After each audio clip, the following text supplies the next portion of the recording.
कि मुसलमान किसी से नहीं डरता, मुसलमान सिर्फ अल्लाह से डरता है। मुसलमान ने 800 साल हुकूमत की है इस देश के ऊपर। एक सच्चा मुसलमान पूरे दिन में 88 मरतबा जमीन को चूमता है, नमाज पढ़ते हुए सजदा करता है जमीन के ऊपर, अपना माथा टेकता है। मोहन भागवत रखते हैं एक बार भी माथा जमीन पर? मोहन भागवत कौन होते हैं? मुसलमानों को सलाह देने वाले। जब आरएसएस खुद को ये कहता है कि साहब हम जो है सोशल ऑर्गेनाइजेशन हैं, सियासत से हमारा कोई लेना देना नहीं, तो आए दिन ये जो बयान देते हैं सियासत के लिए, ये क्यों करते हैं मोहन भागवत? खुल के सामने क्यों नहीं आते कि साहब हम ठीक है एक सियासी जमात हैं और हिंदुस्तान की सियासत में हम अहम किरदार अदा कर रहे हैं? बोलना चाहिए सामने आके। सामने आते भी नहीं और साफ छुपते भी नहीं, ये तो कोई तरीका नहीं हुआ। दूसरी बात यह है कि मुसलमान किसी से नहीं डरता, मुसलमान सिर्फ अल्लाह से डरता है। मुसलमान उसके अलावा किसी से नहीं डरता। रही बड़बोलेपन की बात, मुसलमान ने 800 साल हुकूमत की है इस देश के ऊपर। हमारे अंदर वो जज्बात हैं अभी। ऐसा नहीं है कि भाई मुसलमान बिल्कुल डरा सहमा और पता नहीं कैसे कैसे अपना टाइम गुजार, ऐसा कुछ नहीं है। जिन लोगों ने जंग आज़ादी को देखा है, उसमें मुसलमानों के किरदार को देखा है, वो कभी भी इस तरह की टुच्ची बातें नहीं कर सकते। ये बहुत गलत बात है मोहन भागवत की। मुसलमानों को जो किरदार रहा जंग आज़ादी में, आप कहाँ थे उस वक्त? आरएसएस का कोई आदमी शहीद हुआ हो? एक आदमी को जेल हुई थी सावरकर को, 6 चिट्ठियाँ लिख दी कि साहब मुझे बचा लो, और इस शर्त पे रिहा हुए कि मैं रिहा होने के बाद कोई बात आपके खिलाफ नहीं करूंगा। अंग्रेजों को उन्होंने वचन दिया और रहते दम तक उन्होंने अंग्रेजों की मुखालफत नहीं की। आज भी ये लोग अंग्रेजों को मुखालफत नहीं करते। इन्होंने देश के झंडे को नहीं फहराया 50 साल तक। ये लोग हमें सलाह देंगे कि हमें देश में कैसे रहना है। हम देश में बाई चॉइस रहे हैं। हमारे पास पाकिस्तान जाने के रास्ते थे, लेकिन हम नहीं गए क्योंकि हम सच्चे मुसलमान हैं। एक सच्चा मुसलमान पूरे दिन में 88 मरतबा जमीन को चूमता है, नमाज पढ़ते हुए सजदा करता है जमीन के ऊपर, अपना माथा टेकता है। मोहन भागवत रखते हैं एक बार भी माथा जमीन पर? बोलते हैं भारत माता की जय, और एक बार माथा नहीं रखते जमीन पर। तो ये कौन सी भारत माता की जय है? इनकी कथनी और करनी में बहुत फर्क है। हमें सलाह न दें, अपने आप को ठीक करें।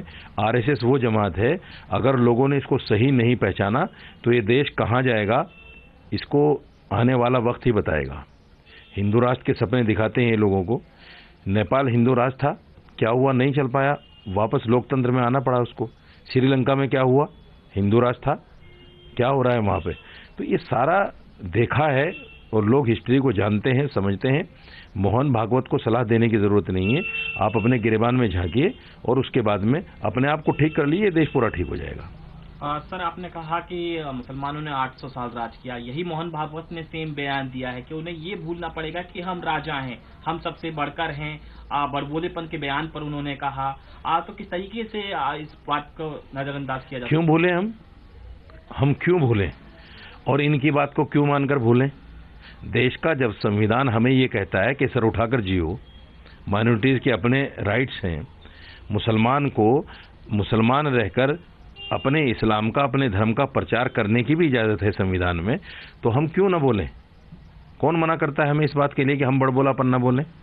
अरे भाई, बादशाह का बेटा तो बादशाह ही होता है। जब हमने 800 साल हुकूमत की है मुसलमानों ने, तो 800 साल का वर्चस्व तो रहेगा ना।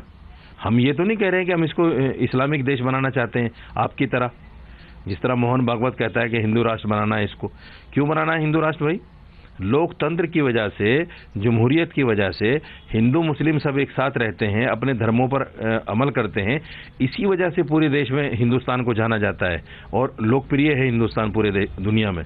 अगर ये हिंदू राष्ट्र बन गया तो आप देख लेना क्या हालत होगी आपकी। कोई भी देश जब धर्म के नाम पर बनता है तो उसकी क्या पोजीशन होती है, हमारे सामने बहुत उदाहरण है।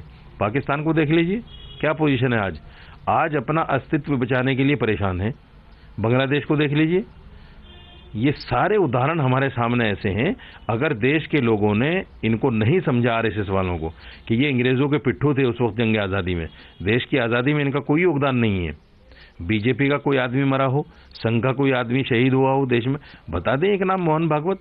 मोहन भागवत के खानदान का कोई आदमी मरा हो, उनका चाचा ताया, उनका दादा नाना, कोई एक आदमी गया हो, शहीद हुआ हो जंग आज़ादी में, बता दें। तो जो लोग जंग आज़ादी में शरीक नहीं थे, जिन्होंने देश की आज़ादी को हासिल करने के लिए कोई एक कतरा खून का नहीं दिया, आज वो बताएंगे देश प्रेम क्या है, देश के अंदर कैसे रहना है, मुसलमान को बड़बोलापन नहीं बोलना चाहिए। अरे आप देखो आपकी हैसियत क्या है। मुसलमान तो इस देश का असली सपूत है, इसी मिट्टी में पैदा होता है, 88 मरतबा रोजाना इस मिट्टी के ऊपर सर रखता है और जब मरता है इसी मिट्टी में समा जाता है।